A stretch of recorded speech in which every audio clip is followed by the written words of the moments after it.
Welcome to Wisdom Sessions. I'm Zoe, and today we have a question that truly stopped me in my tracks. It's about trust, love, and what happens when the foundation of everything you believed in suddenly collapses. With us today is the Master, whose profound insights have helped countless people navigate life's most painful moments. Master, thank you for being here. My honor, Zoe. Today's question is indeed one that touches the very core of human suffering and the possibility of transcendence. This letter comes from a man, 48 years old.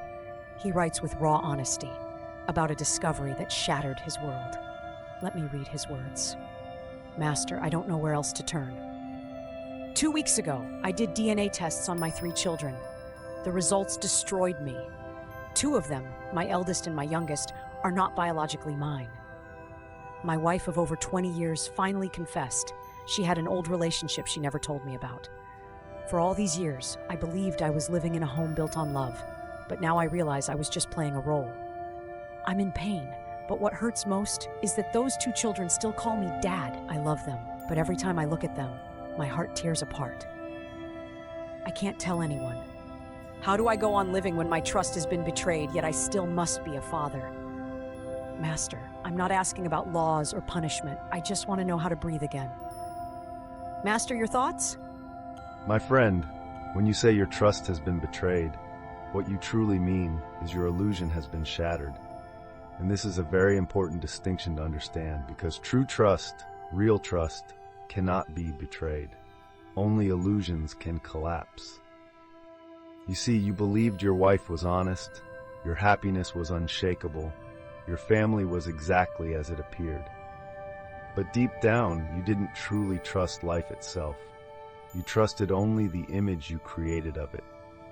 You built a beautiful house in your mind, and you lived in that house for 20 years. And now reality has come and knocked down that house, and you feel as though you've lost everything. But here's what I want you to understand. You have lost nothing except a dream. The dream was beautiful, yes, but it was still a dream, and dreams sooner or later must end. Reality is what remains when the dream collapses, and reality, my friend, is not your enemy. It is your liberation. Now let me go deeper into your pain. You say you were playing a role as if this diminishes everything you have done, but I ask you, who decided it was a role? For 20 years you raised those children. You taught them, protected them, loved them. You stayed up when they were sick. You celebrated their victories and comforted their defeats. In those moments, were you playing a role, or were you simply being a father?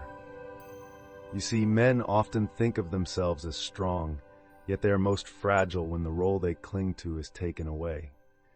And what is happening to you right now is this. You have not only lived as a husband or a father, but also as someone who believed he could control love. You gave love, yes, but secretly you wanted validation. You wanted proof that said, they are mine. This is possession masquerading as love.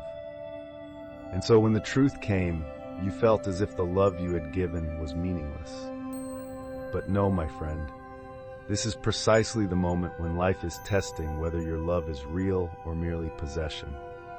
Can you love without needing ownership? This is the great question before you now. Let me tell you something. True love does not need proof. A mother can love the child she adopted with the same intensity, perhaps even more, than if the child came from her own body. A father can love a child who carries none of his blood. Because love, real love, is not the transmission of genes. It is the transmission of the soul's light. It is presence. It is care. It is devotion. If you suffer now, and I understand that you do, it is not because you were betrayed. It is because all these years you loved through ego, not through heart. Your ego says, I deserve honesty. I deserve biological children. I deserve a wife who never had a past. But the heart says nothing. The heart simply loves. And when love comes from the heart, it asks for nothing in return. Not even truth. Now look back at these 20 years with fresh eyes. You have already fulfilled what it means to be a father. You have done the work. You have lived the love. You have created the bond. So what is it that suddenly makes you not a father? A piece of paper? A DNA test? That paper does not measure love. It only measures blood. And you, my friend, are confusing the two. Blood is of the body. Love is of the spirit. Someone can betray you through their body, through their secrets, through their past, but no one can take away your capacity to love unless you let them, unless you choose to close your heart because your ego is wounded. You say you were betrayed. I say to you, she merely revealed a truth that you were not ready to see. And this is very important. You do not suffer because of the truth. You suffer because you wanted it to be different. You suffer because reality did not match your dream. But reality never betrays anyone. It simply is. If you can say to yourself even once, this is reality, raw, imperfect, messy, but real, then at that very moment you will begin to be free. Freedom does not come from changing the situation. It comes from accepting it totally, without reservation, without bitterness. Now, what to do practically? First, do not punish her. Not because she deserves forgiveness, but because the first person who will suffer from that punishment is you. Each time you look at her with anger, each time you speak with bitterness, you feed your own hell. You drink the poison and expect her to die. This is foolishness. Forgiveness is not for her, it is for you. And forgiveness does not mean forgetting. It does not mean pretending nothing happened. It simply means you stop letting the past imprison the present. You release yourself from the prison of resentment. Because as long as you hold on to anger, she still controls your life. She is still the center of your existence, even in your hatred of her. Second, you may need to step away for a while, not to escape, but to heal the pieces of yourself that have broken. In solitude, in silence, you will see clearly who truly needs you and what you truly need. When the storm within finally settles, when the dust clears, you will know what to do.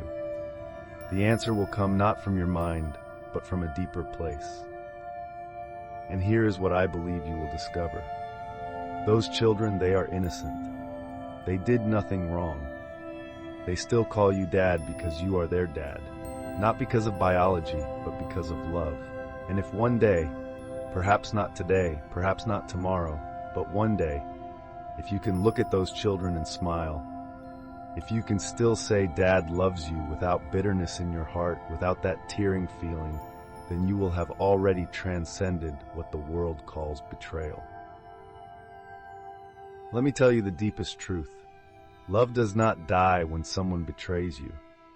Love only dies when you stop loving yourself. If you let anger consume you, if you let bitterness poison you, then she still wins.